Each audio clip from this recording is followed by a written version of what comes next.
Di suatu siang, seorang napi baru saja keluar dari penjara.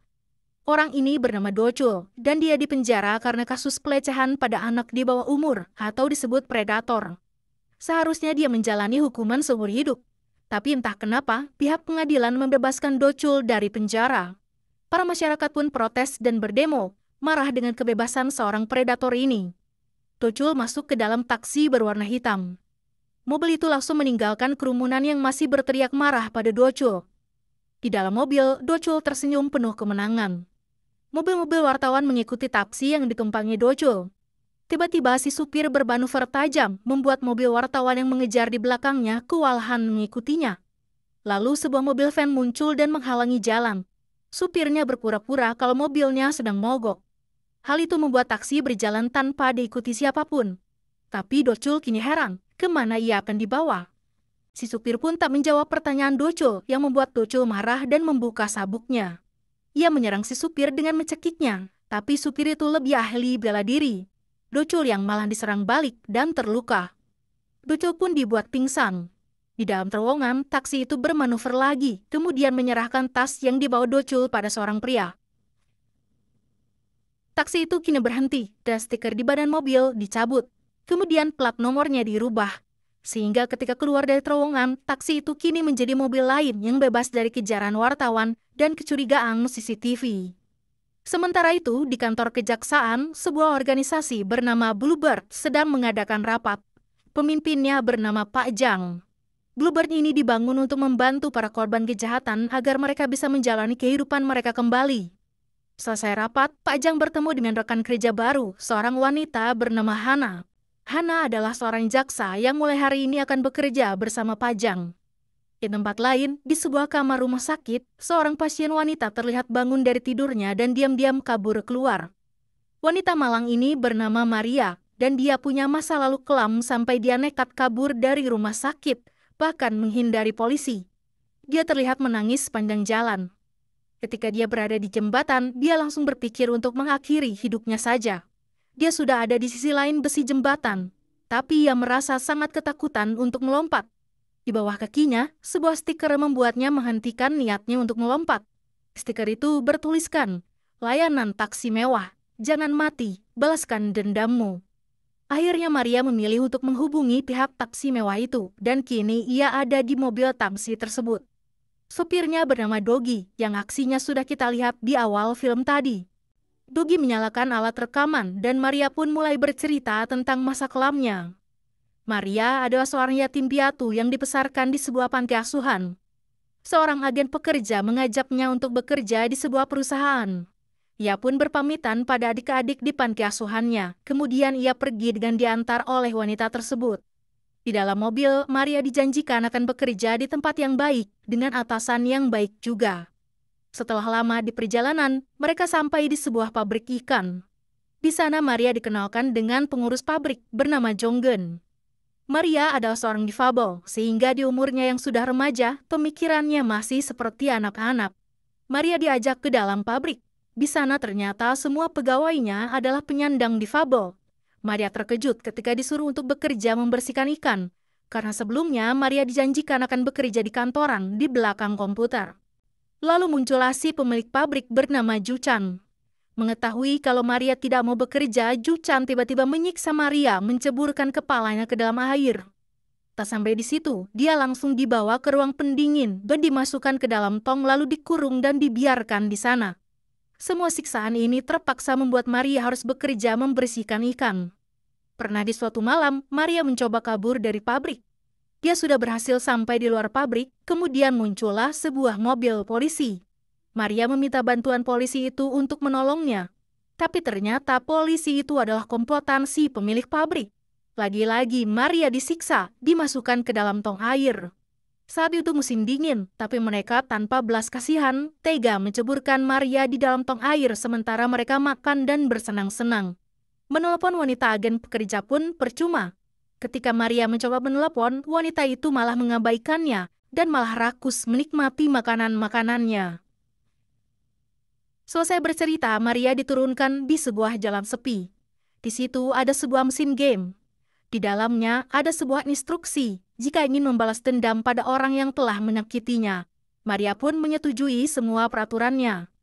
Keesokan harinya, perusahaan taksi tempat Dogi bekerja mendapat misi baru. Seorang ahli IT bernama Goen masuk ke dalam ruangan rahasia, kemudian dengan lift ia turun ke ruang bawah tanah.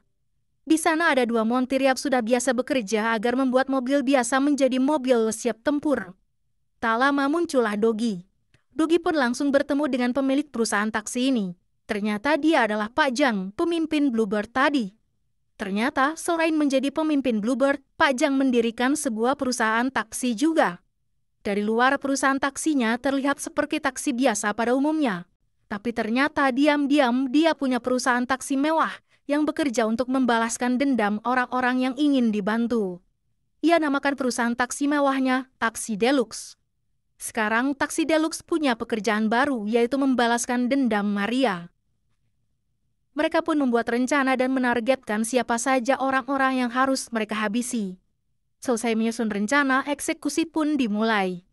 Dogi mengeluarkan mobilnya dari garasi rahasia. Goen dan dua montir pun ikut menjalankan misi ini menaiki sebuah van.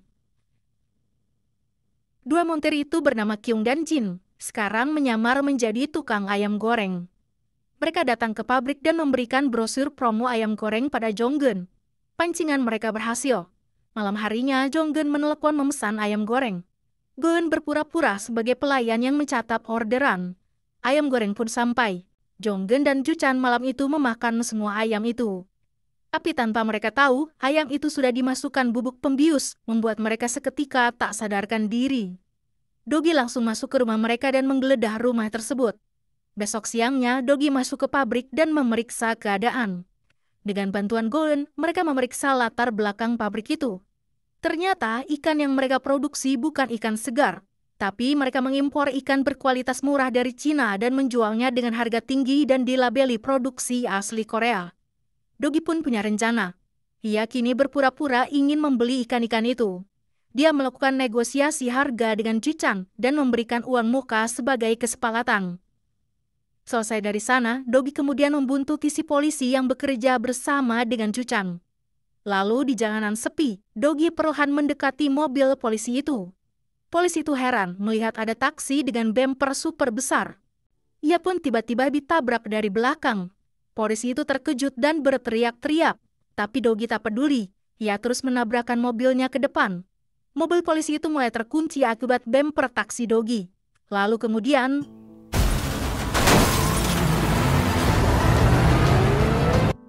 si polisi tak sadarkan diri. Dogi langsung mengambil kamera CCTV di mobil polisi itu dan pergi dari sana. Malam harinya, Jonggeun sedang mengambil ikan yang baru saja mereka impor dari Cina. Dogi langsung menghadang mobilnya. Dengan memakai topeng, Dogi ingin memberikan pelajaran pada Jonggeun. Tapi Jonggeun ternyata membawa beberapa pengawal. Dogi pun mau tak mau harus menghabisi mereka semua. Jonggeun kini diikat dan dibuat menyesal telah bertindak jahat pada Maria. Ia pun ditinggalkan begitu saja dalam keadaan terikat. Dogi kini menuju pabrik. Di sana ia telah menunggu Juchan. Juchan langsung marah ketika ada seseorang dengan topeng di pabriknya. Ia langsung menyerangnya. Tapi Dogi dengan mudahnya mematahkan serangan Juchan dan menghajar Juchan habis-habisan. Juchan pun kini dibuat tersiksa dengan kepalanya yang diceburkan ke air. Kemudian Dogi menyeret Juchan masuk ke dalam tong. Dia membayar apa yang pernah ia lakukan pada Maria dulu. Para penjahat yang telah Dogi habisi ternyata tak dibiarkan begitu saja. Pak Jang punya kenalan, seorang wanita yang gila uang dan terbiasa melakukan pekerjaan kotor. Dia bernama Sung Mi. Setiap misi balas dendam, para penjahat dikirim pada Sung Mi. Sung Mi punya ruangan rahasia, tempat semua para penjahat dipenjara di sana. Dan ternyata, Do Chul, si predator di awal film, dikurung di sana juga. Pak Jang hanya perlu membayar Sung Mi sejumlah uang dan setiap misi balas dendam selalu berjalan lancar. Sementara itu, di kantor kejaksaan, Hana sedang memeriksa sebuah CCTV. Rekaman itu memperlihatkan saat-saat di terowongan ketika sebuah taksi mewah keluar dari sana. Dia sedang memeriksa kasus Do Chul, si predator, yang hilang secara tiba-tiba setelah ia menaiki sebuah taksi. Lalu kembali pada Maria, kini akhirnya balas dendam Maria sudah selesai dan kini Maria sekarang tinggal bersama para pekerja difabel yang lain. Dia juga mendapat kunjungan dari adik-adiknya, membuat dirinya kini menjadi pribadi yang bahagia. Sementara itu, di sebuah rumah kecil, seorang anak SMA sedang mencari cara untuk mengakhiri hidupnya di internet sambil menangis. Tapi sebuah iklan terus muncul di layar laptopnya. Iklan dari taksi deluxe dengan moto, "Jangan mati, balaskan dendammu. Taksi mewah akan membantumu." Ia pun akhirnya menghubungi taksi deluxe itu. Lalu di suatu siang, ketika dia duduk menunggu di luar, sebuah taksi warna hitam muncul. Ia pun masuk ke sana dan Dogi seperti biasa mulai merekam ceritanya. Anak SMA ini bernama Jungmin. Dia murid pindahan dari sekolah lain. Di hari pertamanya dia sudah dibully karena seragamnya bau ikan. Itu karena setiap hari sebelum sekolah dia selalu membantu ibunya berjualan. Ibunya seorang tunarungu. Ada 3 murid yang sering membuli Jungmin, salah satunya bernama Sungtae. Dia dan kedua temannya yang lain selalu mengambil uang Jungmin dan mengajaknya karaoke hanya untuk membulinya lagi habis-habisan. Bahkan di suatu sore, Jungmin didorong ke jalan dan kakinya dilindas motor dengan sengaja. Melapor ke polisi pun percuma karena tidak ditanggapi oleh mereka. Melapor ke guru pun, Jungmin takut untuk berbicara. Karena pernah suatu hari mereka bertiga datang ke rumahnya dan mengancam kalau mereka bisa saja menyakiti ibunya. Akhirnya dia hanya bisa menangis, sementara ibunya yang tak bisa mendengar ikut merasakan penderitaan anaknya itu. Selesai bercerita, Jungmin diturunkan di sebuah game center. Di sana ada sebuah mesin game yang harus ia mainkan. Di layar muncul instruksi tentang taksi deluxe yang akan membantunya membalas dendam. Awalnya Jungmin ragu dan takut, tapi ketika ia ingat penderitaan yang sudah ia alami, ia kembali ke depan layar dan menyetujui semua peraturan yang muncul di game tersebut. Sementara itu, Dogi dan yang lainnya kembali menyusun rencana untuk membantu Jungmin membalaskan dendamnya. Kali ini, Dogi akan berpura-pura sebagai guru pengganti di kelas di mana ketiga pemburi itu belajar. Dogi pun masuk ke kelas dan mulai mengabsen. Ketika Dogi mengabsen ketiga anak itu, mereka sudah bersikap tak sopan. Bahkan Sungtae keluar dari kelas dan tidak menghargai Dogi. Ketika jam istirahat, mereka memalak Dogi karena Dogi sedang berperang menjadi guru yang culun. Suatu hari, di kamar mandi sekolah, Sungtae dan kedua temannya sedang membuli seorang murid. Lalu tiba-tiba keluarlah Dogi dari kamar mandi dan langsung mengajak murid yang dibuli itu keluar agar tak dibuli lagi. Lalu di suatu pagi, mereka bertiga menghentikan seorang kakek pemulung. Mereka tak tahu kakek itu adalah Pak Jang yang menyamar. Mereka meminta kakek itu untuk membelikan mereka rokok. Tapi di gerobak si kakek ternyata sudah ada banyak rokok. Mereka pun membeli sebungkus. Kemudian di sekolah mereka akan melakukan sesuatu pada Dogi agar Dogi dikeluarkan dari sekolah itu. Ketika jam istirahat, salah satu dari mereka berkata, ada seseorang yang ingin bertemu Dogi di perpustakaan. Ketika Dogi keluar, dia memasukkan majalah dewasa ke tas Dogi. Di perpustakaan, ternyata Sungtae menyuruh seorang murid perempuan untuk berpura-pura habis dilecehkan oleh Dogi. Sungtae mengancamnya kalau tak mau bekerja sama, ia akan menerima akibatnya. Terpaksa, dia pun mengikuti perintah Sungtae. Dogi pun masuk ke perpustakaan, tapi tak ada siapapun di sana. Ia pun keluar lagi. Lalu dari dalam, seorang murid perempuan menangis histeris dengan baju dan rambut kusut. Semua murid di koridor langsung berkerumun. Dogi difitnah kalau dirinya sudah melecehkan murid perempuan itu. Kemudian tiba-tiba pengeras suara di sekolah bergema, menyuruh Dogi untuk masuk ke kelas tempat ia mengajar. Sungtae tersenyum karena Dogi pasti akan dikeluarkan karena kasus ini. Tapi begitu sampai di kelas, majalah dewasa tadi malah ada di tasnya Sungtae. Si murid perempuan tadi tiba-tiba mengaku di bajunya cuma kemasukan serangga jadinya kusut seperti itu. Ternyata, ketika Dogi diminta untuk datang ke perpustakaan, Goen bisa melihat apa yang terjadi karena ada kamera di meja Dogi. Ia pun akan membalikan keadaan. Goen kini mengganti pakaiannya menjadi seragam SMA. Ia masuk ke ruang guru dan mengambil majalah itu. Kemudian dia masuk ke kelas Sungtae dan memasukkannya ke dalam tas Sungtae.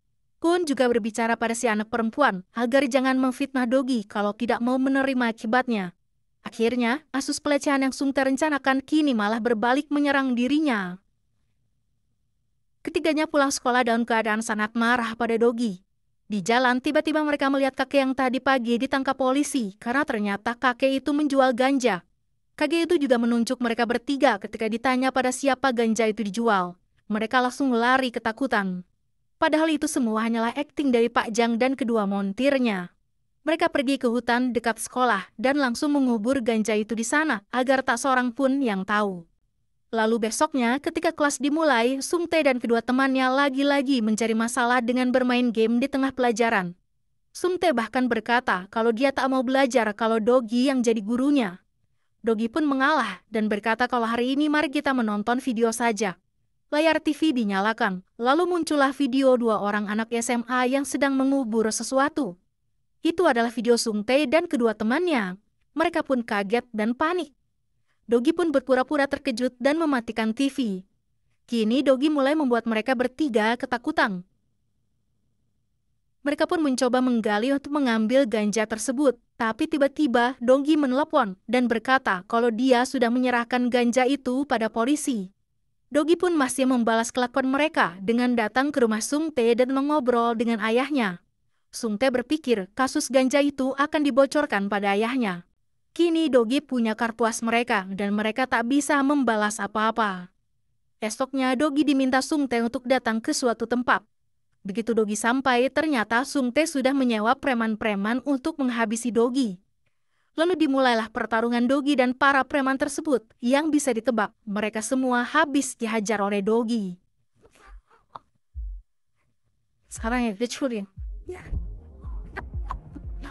Kini Sung Tae ketakutan, tak menyangka kalau Dogi bisa berkelahi. Dogi langsung menendang Sung Tae hingga jatuh ke bawah.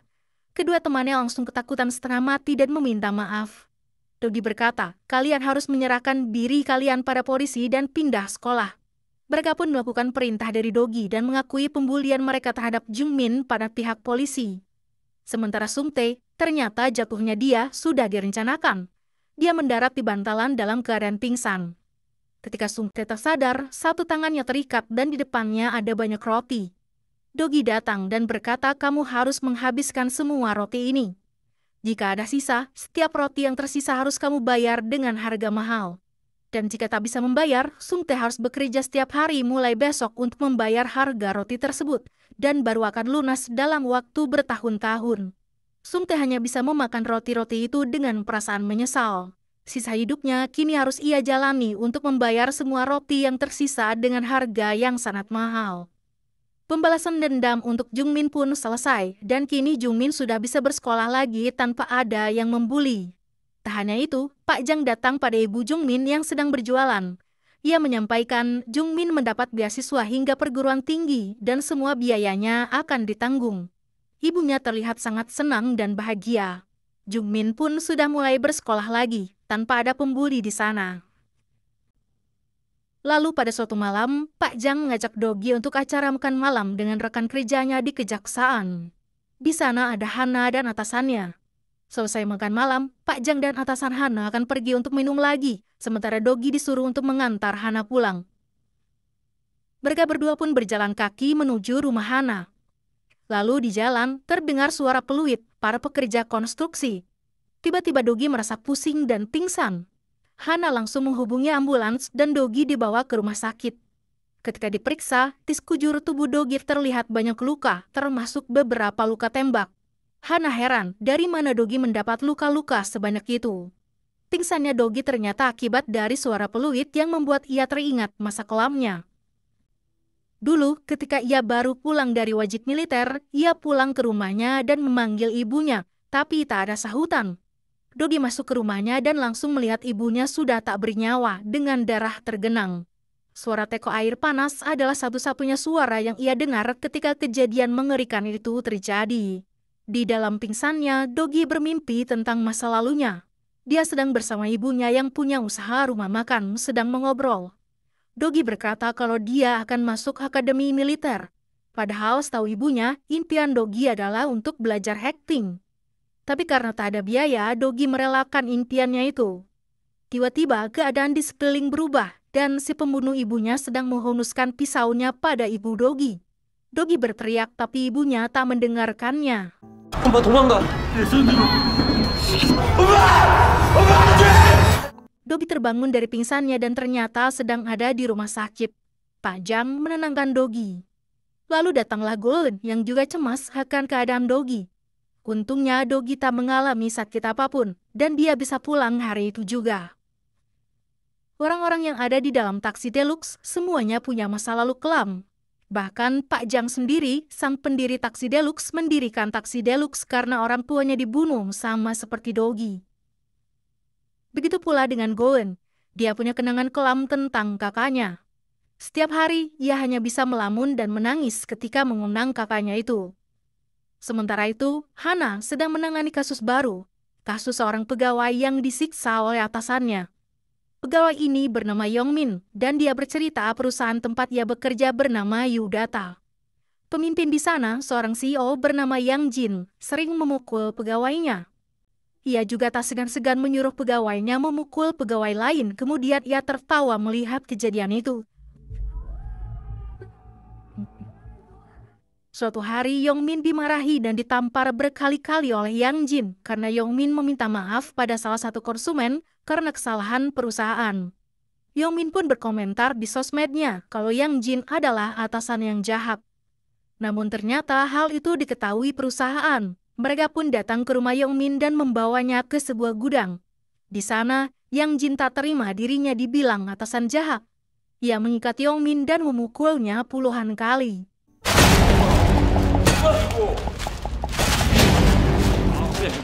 Hana pun akan menyelidiki kasus Yongmin ini. Tapi besoknya, tiba-tiba atasan Hana memanggilnya, berkata kalau kasus Yongmin dicabut, dan antara Yongmin dan Yang Jin sudah berdamai. Hana langsung mencium kejanggalan di sini.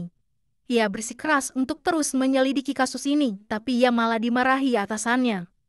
Tak lama muncullah Pak Jang, dan merasa tak enak melihat mereka sedang bersitegang. Atasan Hana pergi ke kamar mandi, sementara Pak Jang melihat dokumen kasus Yongmin.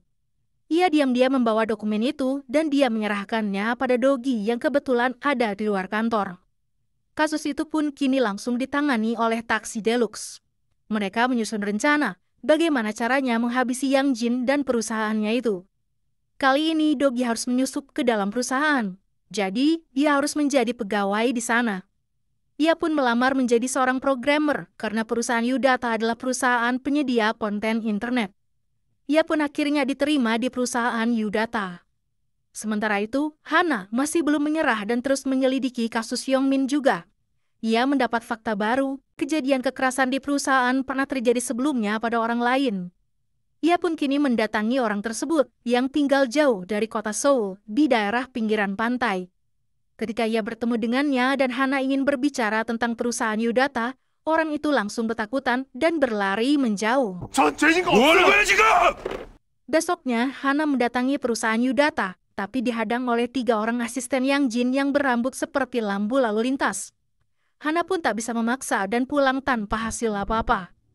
Tapi tak disangka, ia berpapasan dengan Dogi. Dogi pun kaget, kenapa Hana ada di sana. Ini adalah hari pertama Dogi bekerja. Hana berpikir mungkin dia bisa mendapat info berharga dari Dogi yang bekerja di situ. Tapi Dogi menganggap Hana sebagai halangan, dan ia tak mau berurusan dengannya.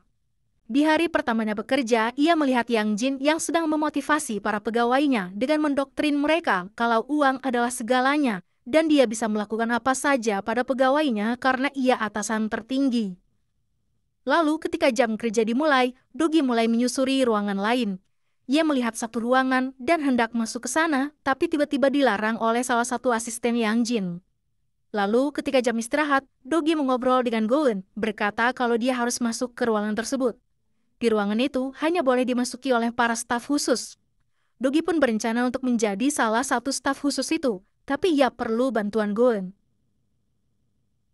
Ketika jam kerja dimulai, tiba-tiba sebuah virus komputer menyerang sistem perusahaan. Yang Jin muncul dan marah.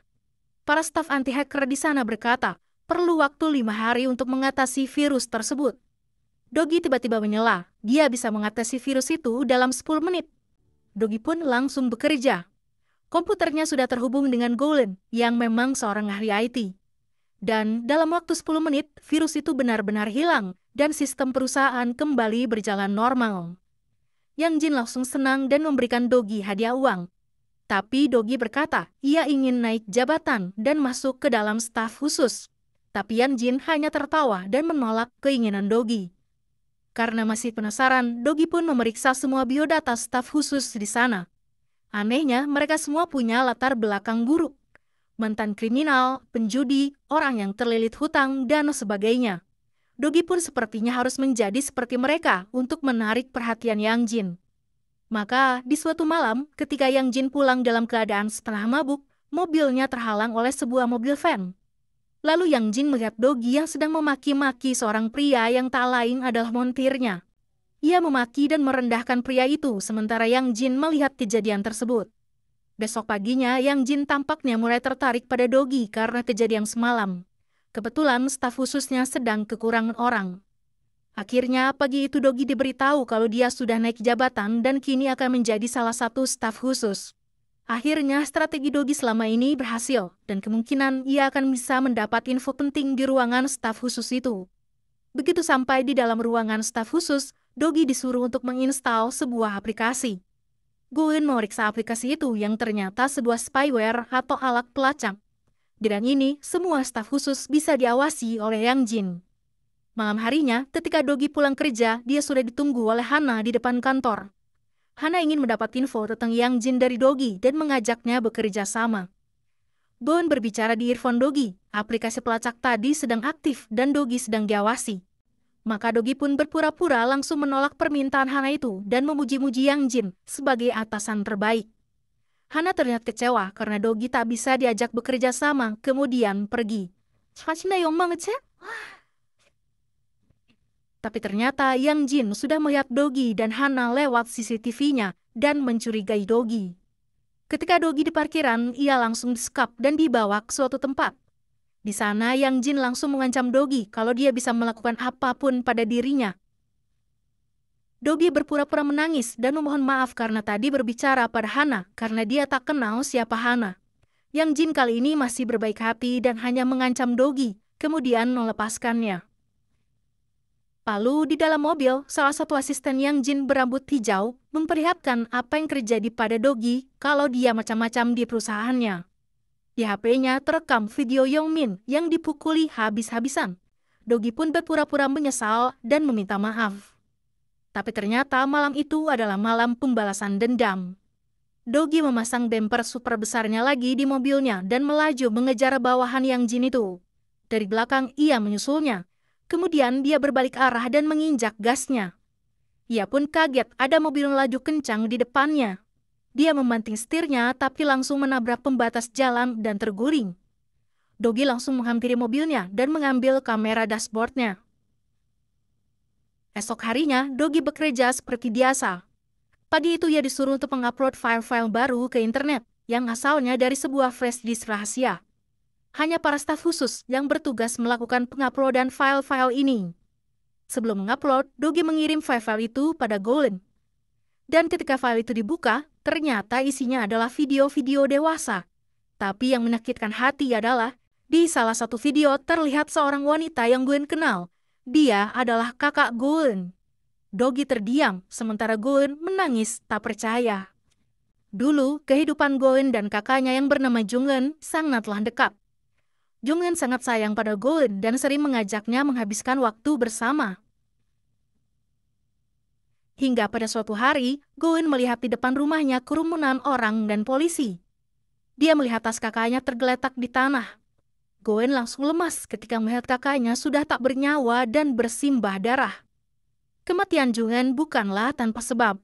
Beberapa hari sebelumnya, di kampusnya Jungen tiba-tiba menjadi perbincangan banyak orang. Ternyata video dia dengan pacarnya yang sedang bermesraan tersebar di internet. Jungen langsung menelepon pacarnya itu dan meminta penjelasan. Pacarnya berkata, dia merekam itu diam-diam, tapi tidak untuk disebarkan. Tapi suatu hari handphonenya rusak dan dibawa ke tempat servis. Kemungkinan video ini disebarkan oleh orang yang menservis handphone itu. Jungen kemudian melapor pada polisi. Tapi mereka berkata, menghapus video yang sudah tersebar di internet sangatlah sulit. Karena tak bisa mengandalkan orang lain, Jungen pun menghapus satu persatu video yang ada di internet sebisa yang ia mampu. Bahkan jari-jarinya sampai berdarah saking seringnya dia menghapus video-video itu. Tapi setiap videonya dihapus, video itu semakin tersebar luas. Akhirnya, karena tak tahan dengan semua itu, dia mengakhiri hidupnya dengan melompat dari ketinggian. Gowen yang teringat lagi trauma masa lalu itu, kini hanya bisa menyendiri di kamarnya. Sementara itu, masalah juga sedang terjadi pada Sungmi. Dia yang terbiasa mendapat titipan penjahat dari Pak Jang, kini mendapat masalah karena salah satu penjahat di sana kabur. Penjahat itu adalah Dochul, si predator. Ketika itu, Sungmi membawa Dochul keluar untuk diambil korneanya, karena ada seseorang yang mau membayar mahal. Karena tergiur uang, Sungmi pun membawa Dochul ke ruang operasi untuk diambil korneanya. Tapi Dochul berhasil kabur dan menghabisi para anak buah Sungmi. Dochul pun berhasil melarikan diri. Kini Dochul ingin membalas dendam pada Pak Jang, orang yang telah menjebloskannya ke penjara Sungmi. Sungmi berusaha untuk menutupi kejadian ini, namun pada akhirnya Pak Jang tahu juga. Ia kini harus ekstra waspada, karena Dochul bisa muncul kapan saja untuk membunuhnya. Kembali pada Dogi, ia kini sedang disuruh untuk menemui Yang Jin, atasannya, di sebuah tempat mewah. Tak lama kemudian muncullah seorang pria memakai masker. Ketika membuka maskernya, ternyata dia adalah pacarnya Jungen dulu. Lalu terungkaplah kalau pria ini ternyata adalah aktor yang menjebak banyak wanita agar video mereka bisa tersebar di internet. Kakak Bun waktu itu pun dijebak oleh pria ini. Dogi pun langsung membuat perhitungan dengan si pria ini. Ia mendatangi studio si pria ketika ia sedang syuting. Dogi langsung menghajar semua orang yang ada di sana termasuk si pria tersebut.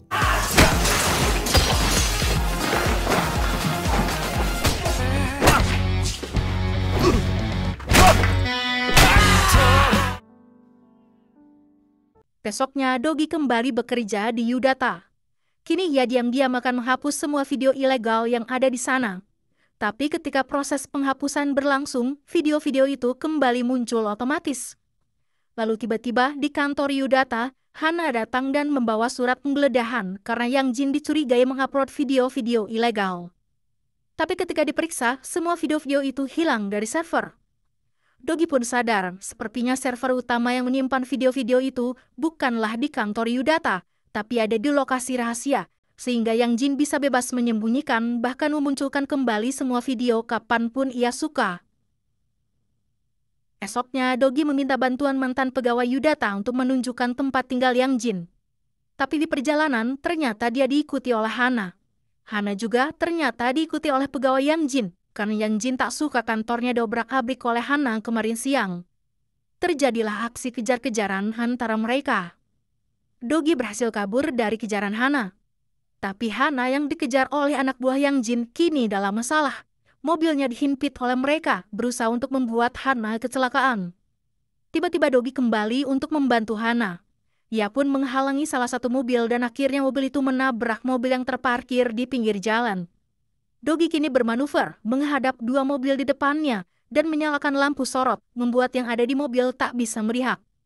Hal itu membuat mobil Hana terperosok ke gundukan pasir, sementara mobil anak buah Yang Jin menabrak pembatas. Dogi pun meneruskan perjalanannya menuju tempat tinggal Yang Jin. Di sana, Yang Jin langsung memarahi mantan pegawainya yang sudah keluar dari perusahaannya. Ia pun merendahkan Dogi dengan mengguyur air di kepalanya, karena ia datang tanpa permisi ke tempat tinggalnya. Mereka kini dibawa ke sebuah gudang untuk disiksa oleh Yang Jin. Di sana Dogi dipaksa untuk memanah pegawai itu jika ingin Yang Jin melepaskan Dogi. Dogi tak mau menuruti perintah Yang Jin yang membuat Yang Jin semakin marah. Dogi langsung dipukul oleh anak buah Yang Jin hingga pingsan. Kemudian ketika ia tersadar, ia sudah diikat di tembok. Untungnya dia masih bisa berkomunikasi dengan dua montirnya, Jin dan Kyung. Tapi naas, tak lama berselang Jin dan Kyung juga tertangkap oleh anak buah Yang Jin. Tapi diam-diam mereka melempar pisau kecil pada Dogi. Yang Jin pun datang dan terlihat sangat kesal. Dogi membuatnya semakin kesal ketika akhirnya dia berubah sikapnya menjadi Dogi asli yang dingin dan bertanya di mana server utama tempat video-video ilegal itu berada. Yang Jin tak tahan lagi dan langsung memukul Dogi lagi. Tapi Dogi masih tetap bertanya di mana server utama berada. Lagi-lagi Dogi semakin dipukuli, kali ini dengan tongkat baseball. Sementara itu Goen akhirnya bisa menenangkan dirinya dan bisa membantu Dogi. Ia pun datang ke tempat Pajang dan meminta bantuan untuk datang ke tempat Dogi berada. Ia pergi dengan menaiki motor dan menyusul Dogi. Sampai di sana, ia masuk ke van dan segera menghubungi Dogi. Akhirnya, Dogi bisa fokus menghabisi para penjahat di sana, sementara Goen mencoba mencari lokasi server utama. Tapi satu-satunya cara untuk menemukan server utama adalah mengupload semua video ilegal bersamaan agar sinyalnya bisa terlacak. Dengan berat hati, Goen terpaksa mengupload semuanya, termasuk di dalamnya ada video kakaknya. Akhirnya lokasi pun ditemukan di sebuah gubuk tersembunyi tak jauh dari situ.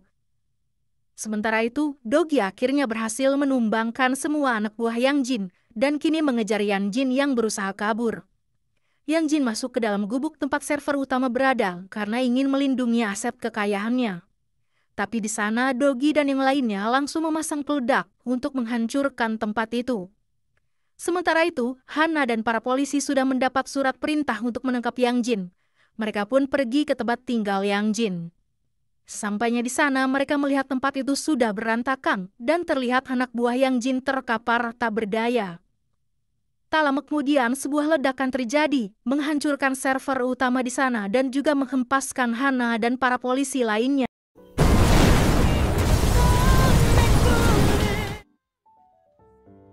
Sementara itu, di rumah Pajang, ternyata Dochul si predator sudah ada di sana bermaksud untuk membalas dendam.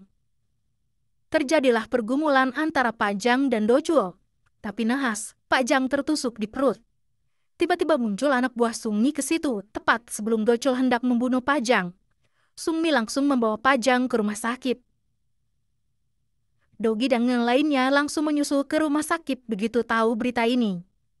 Sementara itu, di tempat tinggal Yang Min, para penyidik menemukan ID card Dogi sebagai pegawai Yudata. Hal itu membuat Dogi dicurigai ada hubungannya dengan kasus ledakan di tempat tersebut. Beberapa hari kemudian, Pajang sudah siuman dan mulai membaik. Ia dijenguk oleh teman sekantornya yaitu atasan Hana bernama Jinwoo. Jinwoo memperlihatkan ID card Dogi dan berkata kenapa supir taksi di perusahaan Pajang bisa jadi pegawai Yudata. Pajang mengelak dengan menjawab Dogi memang pernah bekerja di sana, tapi hanya beberapa hari. Tak hanya Jinwoo, Hana ternyata juga mendatangi Dogi langsung ke rumahnya. Dogi langsung merasa tak nyaman, tahu kalau dirinya sedang dicurigai. Hana bertanya, kenapa ada ID card milik Dogi di tempat tinggal Yang Min tempat ledakan terjadi. Dogi menjawab, ID card itu diambil oleh Yang Min sendiri dan mungkin terbawa sampai ke rumahnya. Dogi mengelak dirinya tak ada di sana waktu kejadian ledakan. Hana pun tak bisa menanyai lebih jauh dan akhirnya pergi dari rumah Dogi. Hingga pada suatu hari, Hana sengaja menunggu di depan rumah Pajang. Lalu muncullah sebuah sedan hitam yang dikendarai Dogi masuk ke rumah Pajang. Hana pun memfoto bukti tersebut. Keesokan harinya, Hana bertemu dengan atasannya Jinwoo dan meminta surat penggeledahan untuk Pajang. Hana pun memperlihatkan kesamaan foto taksi hitam yang pernah membawa Dochul si predator, lalu yang pernah menabrak mobil polisi, sama dengan mobil yang kemarin masuk ke rumah Pajang. Kemunculan taksi itu selalu bertepatan dengan hilangnya para kriminal. Hana curiga, Dogi menculik para penjahat itu dan membunuhnya di rumah Pajang. Jinwoo mau tak mau menyetujui semua info Hana ini, walaupun Pajang adalah temannya sendiri. Ketika makan siang, Jinwoo berterus terang pada Pajang bahwa saat ini rumah Pajang sedang digeledah atas sangkaan kepemilikan taksi hitam yang ada hubungannya dengan para kriminal yang hilang. Di kediaman Pajang, Dogi dan yang lainnya kaget ketika rombongan polisi dan penyidik datang ke sana. Dogi pun mengamankan lokasi bawah tanah agar jangan sampai ditemukan. Hana dan para penyidik pun mulai masuk ke rumah Pajang dan mulai menggeledah. Mereka tak menemukan taksi hitam ataupun barang-barang mencurigakan lain. Bahkan mereka membawa beberapa sampel DNA di seluruh rumah. Tapi hanya ada DNA Pajang, tak ditemukan DNA para kriminal yang mungkin diculik. Hana tidak menemukan bukti apapun. Tapi Hana belum juga menyerah. Dia menelepon Dogi langsung dan mengajaknya bertemu. Ketika mereka bicara empat mata, Hana langsung bertanya di mana Dochul dan para kriminal yang hilang berada. Saat ini Hana memang belum punya bukti kalau Dogi lah pelakunya, tapi semua benang merah mengarah pada dirinya.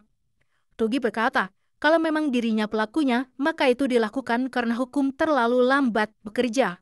Makanya, dia melakukan keadilan dengan caranya sendiri, menghukum para kriminal yang lambat dihukum. Hana berkata, itu hanya alasan bahwa sebenarnya Dogi sama saja dengan penjahat.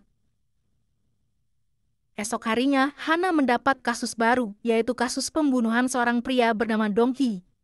Sampai saat ini, jasad Dong Hee belum ditemukan. Sementara itu, Dogi pun kini mendapat penumpang baru yang ingin dibantu.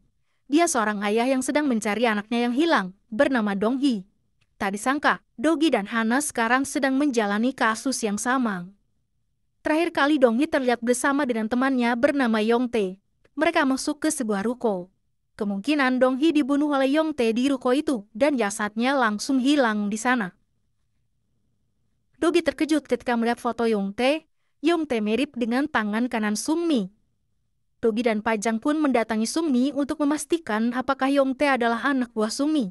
Ternyata, mereka kembar. Yang membunuh Dong Hee ternyata Yong Tae, sementara tangan kanan Sung Mi bernama Sok Tae. Malam harinya, salah satu anak buah Yong Tae bernama Woo-sup keluar dari bar dalam keadaan mabuk. Tapi ia tetap berkendara dengan mobilnya. Ia pun ditangkap karena menyetir sambil mabuk. Ia dipanggil oleh jaksa, kebetulan yang menanganinya adalah Hana. Hana langsung punya ide untuk menggunakan Woo-sup ini untuk mendapat info tentang kematian Dong Hee. Hana memberi janji, hukuman Woo-sup akan diringankan jika dia bisa mendapat info dari Yong Tae tentang bagaimana cara Yong Tae membunuh Dong Hee dan di mana jasadnya disembunyikan. Woo-sup pun menerima permintaan Hana itu. Malam harinya, Woo-sup sengaja mengajak Yong Tae minum-minum. Ketika mereka sudah mabuk, Woo-sup bertanya tentang Dong Hee, bagaimana Yong Tae bisa membunuhnya. Karena mabuk, Yong Tae pun mengungkapkan hal tersebut. Setelah tahu info itu, ia segera menelpon Hana. Tapi tiba-tiba Woo-sup bertemu Sok Tae, yang sudah curiga Woo-sup akan membocorkan rahasia Yong Tae pada jaksa. Woo-sup langsung dikejar dan dihajar Sok Tae di sepanjang jalan. Hana sempat mendengar teriakan Woo-sup di telepon dan langsung melacak handphonenya. Setelah mendapat lokasi handphone Woo-sup, ia langsung pergi untuk menyelamatkan Woo-sup. Hana juga menelpon asistennya, Pak Wang, untuk membantunya menyelamatkan Woo-sup. Kembali pada Woo-sup, ia berhasil kabur dari kejaran Sok Tae dan masuk ke pabrik kain. Tapi kini Yong Tae berhasil mengikuti Woo-sup dan masuk juga ke pabrik itu. Woo-sup bersembunyi di antara gulungan kain. Tapi Yong Tae berhasil melihatnya dan langsung menariknya keluar. Ia pun langsung menghajar Woo-sup. Kembali pada Hana, ia baru saja sampai di TKP. Ia mendapat laporan ada seseorang yang mati ketika terjadi perkelahian di situ. Hana mengira Woo-sup lah yang mati. Tapi ketika kantung mayat dibuka, yang mati ternyata Pak Wang, asisten Hana. Hana tak menyangka hal ini bisa terjadi. Ia menangis melihat asisten dan rekan terdekatnya itu sudah tak bernyawa. Ternyata ketika Yong Tae sedang menghajar Woo-sup, Pak Wang datang ke sana untuk menyelamatkan Woo-sup. Pak Wang cukup hebat dan bisa menghajar balik Yong Tae. Tapi dari belakang Pak Wang tak melihat Sok Tae yang langsung menikam Pak Wang berkali-kali. Dia hanya bisa membelalakan matanya, menahan sakit yang tiba-tiba, sementara hujaman pisau berkali-kali terus dihujamkan oleh Sok Tae. Akhirnya Pak Wang tak bisa bertahan lagi dan mati. Sementara Woo-sup, dia berhasil kabur. Kematian Pak Wang membuat Yong Tae langsung ditahan. Tapi ketika diinterogasi, dia tak mengaku kalau dirinya lah pembunuhnya. Ditambah lagi, tak ada bukti, dan tak ada saksi ketika kejadian itu terjadi. Akhirnya Yong Tae terpaksa dibebaskan oleh pihak kejaksaan. Hana langsung marah dan tak terima. Sedikit demi sedikit, kini ia bisa menyadari apa yang dirasakan Dogi. Ketika kita sudah tahu siapa penjahatnya, tapi penjahat itu tak ditangkap karena tak adanya bukti, maka balas dendamlah satu-satunya jalan untuk mencari keadilan. Hana pun kini naik taksi hitam Dogi. Ia menceritakan kasus yang ia alami ini, dan meminta bantuan Dogi untuk membalaskan dendam kematian Pak Wang. Ia pun diantar menuju sebuah tempat karaoke. Di sebuah ruangan yang sudah ditentukan, dia melihat di layar TV peraturan taksi deluxe yang akan membantunya membalaskan dendam Pak Wang. Sementara itu, di kediaman Pak Jang, Dogi dan yang lainnya langsung menyusun rencana agar pembunuh Pak Wang bisa tertangkap dan bisa dihabisi. Untuk itu, mereka perlu menyelidiki kasus pembunuhan Dong Hee terlebih dulu, yang diduga pembunuhnya adalah Yong Tae juga. Mereka langsung datang ke tempat terbunuhnya Dong Hee. Di sana mereka melihat sebuah pipa yang mengeluarkan uap panas. Mereka juga menemukan barang-barang yang meleleh, kemungkinan terkena asam sulfat. Jadi bisa disembuhkan, jasad Dong Hee hilang karena dilelehkan oleh asam sulfat. Info ini disampaikan pada Hana. Hana juga mendapat info baru bahwa atasan Yongtae yaitu Sungmi secara rutin membeli asam sulfat dari sebuah perusahaan. Jadi kemungkinan penghilangan jasad ini secara rutin dilakukan oleh Sungmi dan para anak buahnya. Mereka langsung menyusun rencana.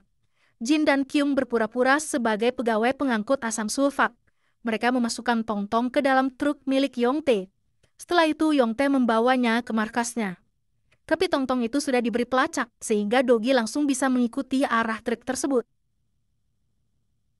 Dogi akhirnya sampai di sebuah gudang tempat truk itu berhenti. Kebetulan sedang tak ada siapapun di dalam.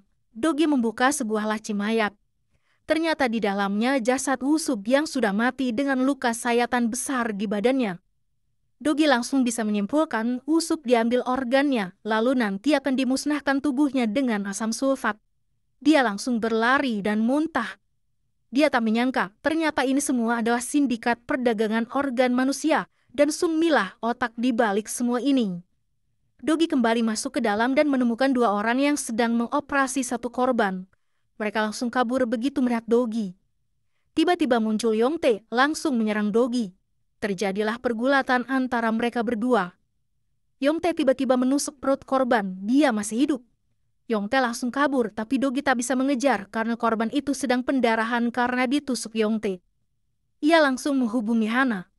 Tak lama kemudian, Hana dan para polisi datang ke sana dan mengambil semua barang bukti dan membersihkan TKP.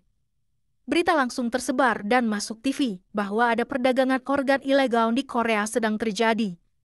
Berita itu ditonton oleh Sungmi dan Pak Jang. Sungmi mengaku semua penjahat yang Pak Jang titipkan, kornea dan livernya diambil untuk dijual. Sedangkan apa yang dilakukan Yongtae bukanlah atas perintah dia. Sungmi sadar, ternyata Yongtae melakukan penjualan organ tanpa sepengetahuan dirinya, dan korbannya adalah orang tak bersalah seperti Dong Hee dan Woo-sup. Besoknya Sungmi mendatangi Pak Jang dan memberikan kunci penjara tempat para kriminal disekap selama ini. Sungmi akan pergi dan menyerahkan kriminal pada Pak Jang. Ia juga akan menangkap Soktae yang bersekongkol dengan Yongtae. Sungmi datang ke sebuah restoran dan akan memberi bius pada minuman Soktae. Setelah pingsan, Soktae akan Pak Jang bawa. Begitulah rencananya. Terlihat kamera sudah dipasang di restoran itu dan Goen bisa melihat mereka berdua. Terlihat di layar, mereka berdua minum, tapi anehnya tak terlihat Soktae akan pingsan.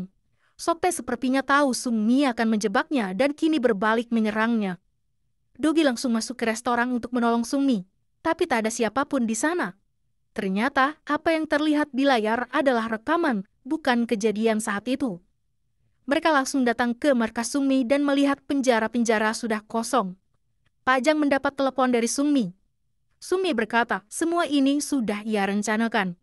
Ia akan kabur dan membawa semua kriminal untuk nantinya semua organnya akan ia jual. Ternyata semua rencana kemarin adalah tipu muslihat Sungmi agar ia bisa kabur dan tetap bisa menjual organ manusia. Ia berencana kabur ke Bahama dengan bantuan kedutaan besar Bahama di Korea. Tanpa membuang waktu, Dogi langsung mengejar Sungmi agar jangan sampai dia dan para kriminal pergi ke Bahama. Ia pun sampai di kedutaan besar. Goen langsung menghack sistem di sana dan memadamkan listriknya. Dogi pun bisa masuk ke area yang dilarang dengan bebas. Tapi tak lama kemudian, Hana juga datang ke sana untuk mencari Yongtae. Sementara di lantai 2, Dogi mengeluarkan bom asap, kemudian menyalakan alarm kebakaran. Semua orang di kedutaan panik berlarian keluar. Tiba-tiba di antara kepulan asap, Dogi melihat Yongtae. Ia pun mengejar Yongtae yang berusaha kabur. Di basement, Dogi langsung menghajar Yongtae hingga dia tak sadarkan diri. Dogi dan teman-temannya menyamar sebagai petugas medis dan membawa Yongtae untuk dibawa. Dari jauh, Hana melihat itu dan segera membuntuti kemana Dogi pergi. Di jalan, Dogi sengaja memilih jalur macet karena dengan ambulansnya, mobil lain segera menyingkir, sementara Hana tertinggal jauh di belakang. Sementara itu, para kriminal yang akan dibawa Sungmi ternyata memberontak. Satu di antara mereka berhasil melepaskan ikatan dan menghabisi anak buah Sungmi. Mobil yang membawa mereka pun mereka bajak. Sungmi langsung mendapat kabar ini dan langsung marah. Ia tak menyangka para sandranya akan kabur seperti ini. Sementara itu, ketika Dogi sampai di rumah Pak Jang langsung menelpon Sungmi. Ia meminta tukar sandera. Yongtae akan Pajang serahkan jika Sungmi menyerahkan para kriminal yang selama ini Pajang tangkap. Sungmi kebingungan karena kini para kriminal sudah kabur, ia jadi tak bisa bertukar sandera. Ia pun menyuruh Soktae untuk menemukan kembali para kriminal tersebut. Di sebuah rest area, akhirnya para kriminal itu berhasil ditemukan oleh Soktae. Tapi beberapa dari mereka berhasil kabur dan tidak ada di mobil. Malam harinya, pertukaran sandera pun dimulai. Pajang membawa Yongtae sesuai janji. Sungmi pun membawa satu mobil berisi para kriminal. Tapi tiba-tiba dari belakang muncul mobil polisi. Sungmi langsung kabur dan pertukaran pun batal. Pajang dan Dogi juga tak tahu kalau polisi akan datang. Ternyata Hana dari awal sudah membuntuti Dogi, dan sekarang ia akan mengambil Yongtae yang selama ini sudah diincar oleh pihak kejaksaan. Dogi juga ditahan karena dianggap melindungi Yongtae dan tidak langsung menyerahkannya pada pihak berwajib. Dogi langsung diinterogasi oleh pihak kepolisian, tapi Dogi menolak untuk memberikan keterangan. Dia malah berpura-pura lapar dan meminta makanan. Sementara itu, jika kalian masih ingat Maria yang sekarang tinggal di pabrik ikan, dia melihat Jonggeun, orang yang dulu pernah menyakitinya. Maria langsung menelpon pihak taksi deluxe dan Goen langsung berinisiatif untuk menolongnya. Ia datang ke sana dengan mengendarai motor. Maria terlihat ketakutan ketika Jonggeun muncul lagi dan mulai mendekatinya. Untung Goen muncul tepat waktu dan mengajaknya naik motornya. Tapi tiba-tiba sebuah pukulan menjatuhkan Goen dan Maria dari motornya. Ternyata itu adalah si pria mantan kakaknya Goen. Mereka pun membawa Maria dan Goen yang pingsan ke sebuah tempat. Sementara itu, Pak Jang tiba-tiba kedatangan Sungmi dan para anak buahnya. Mereka langsung menyandera Pak Jang dan Kyung. Jin yang baru datang langsung disuruh kabur begitu melihat rekannya disandera. Ia pergi dengan mobil. Kembali pada Dogi, kini dia berpura-pura ingin ke toilet. Ia langsung menyerang petugas di situ dan hendak kabur. Tiba-tiba Hana datang dan melarang Dogi kabur. Kalau itu terjadi, Dogi bakal jadi tersangka dan hukumannya akan lebih berat. Dogi menjelaskan saat ini rekan-rekannya sedang dalam kesulitan. Selain itu, Dogi berkata, dalang utama sindikat organ manusia adalah Sungmi. Dogi berjanji, jika ia keluar sekarang, Sungmi akan ia tangkap dan akan diserahkan pada Hana. Hana pun akhirnya percaya, dan Dogi bisa keluar dari sana. Kebetulan, Jin baru saja muncul. Mereka berdua langsung menuju rumah Pak Jang lagi untuk menyelamatkan rekan-rekannya. Tapi sebelum itu, Dogi punya rencana. Ketika sudah sampai di rumah Pak Jang, mobil dimasukkan ke garasi dan masuk ke bawah tanah. Para anak buah Sungmi sudah bersiap menghabisi Dogi. Tapi mereka terkejut ketika di dalam mobil tak ada Dogi. Dogi tiba-tiba muncul dari belakang mereka memakai kacamata night vision dan mematikan lampu. Dia langsung menghajar mereka yang tidak bisa melihat karena gelap. Kembali pada Maria dan Goen, mereka ternyata dibawa ke studio tempat si pria biasa menjebak para wanita. Dia berniat ingin membuat video seperti yang ia lakukan dulu untuk menyakiti Maria dan Goen.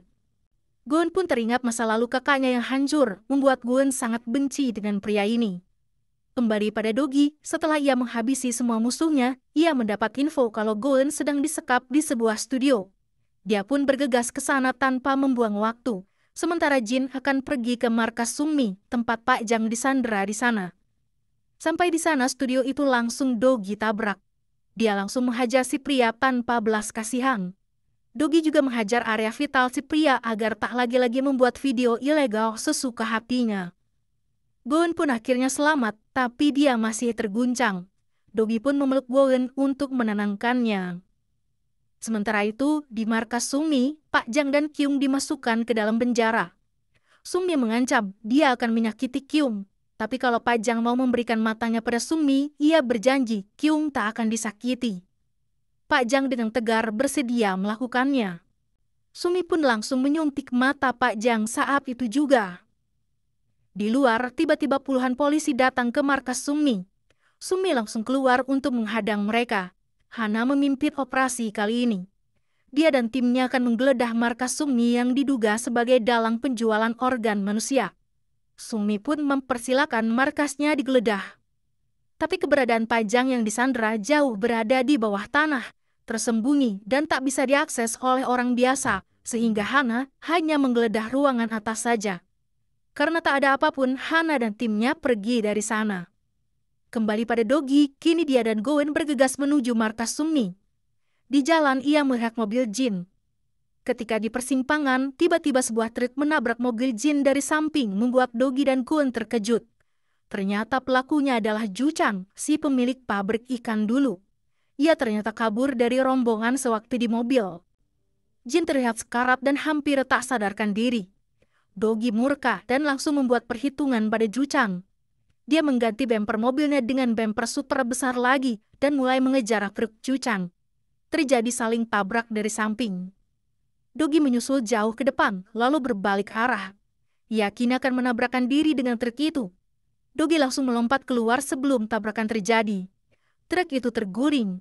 Ju Chang terlihat sudah tak bernyawa. Dalam keadaan yang sudah babak belur, Dogi masih harus menyelamatkan Pak Jang dan Kyung.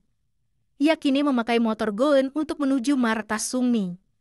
Sampai di sana, Dogi langsung menghabisi orang-orang yang mencoba menghalanginya. Dia sampai di hadapan Sungmi. Terlihat Pak Jang dan Kyung disandera dengan pisau di leher mereka. Dogi tahu Sungmi adalah tipe orang yang tak main-main. Dia pun menjatuhkan senjatanya dan menyerahkan dirinya. Dogi langsung dipukul hingga nyaris pingsan. Sungmi melangkah melewati tubuh Dogi. Tiba-tiba Dogi bangkit dan menyandra Sungmi dengan pisau. Keadaan berbalik 180 derajat. Dogi menyuruh Sungmi agar anak buahnya membebaskan Pak Jang dan Kyung. Sungmi mengira Dogi hanya menggertak. Tapi Dogi mulai menyayat pipi Sungmi, membuat Sungmi panik dan ketakutan. Pak Jang dan Kyung pun dibebaskan dan keluar. Tapi Dogi lengah dan berhasil dipukul dari belakang. Sungmi yang berhasil bebas langsung pergi keluar. Sungmi naik ke sebuah truk, tapi Dogi sempat mengejarnya. Diam-diam Dogi melempar sebuah earphone ke dalam truk yang dikendarai Sungmi yang kini sudah pergi. Kini Dogi harus berduel dengan Soktae. Dogi sudah hampir kehabisan tenaga dan terlihat sudah babak belur. Para anak buah Sungmi datang dan langsung mengepung Dogi. Tiba-tiba muncul rombongan polisi.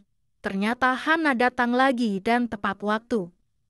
Dogi diam-diam menjauh dari kerumunan dan menaiki salah satu mobil polisi. Ia kini mengejar truk Sungmi karena earphone yang tadi ia lempar bisa ia lacak. Sungmi sampai di sebuah dermaga. Ternyata dia berniat untuk kabur menyelamatkan diri. Tak lama Dogi muncul. Dia langsung menabraki para anak buah Sungmi dengan mobilnya. Dia keluar dari mobil dan kembali menghajar para anak buah Sungmi yang tersisa. Ketika semua berhasil ia bereskan, dia mengejar Sungmi yang sedang duduk tenang. Sungmi sepertinya tahu dia tak akan selamat. Dia memilih untuk dibunuh Dogi saja. Tapi Dogi menolak dan berkata, "Kematian terlalu mudah untukmu. Kau harus menebus dosa-dosamu di penjara." Akhirnya datanglah Hana dan para polisi, langsung menahan Sungmi. Dogi akhirnya berhasil membereskan semuanya dan langsung ambruk karena kelelahan dan semua luka yang ia alami. Kasus sindikat penjualan organ manusia sudah terungkap dan Sungmi sudah tertangkap. Untuk saat ini, Korea kembali aman dari kasus kriminal besar.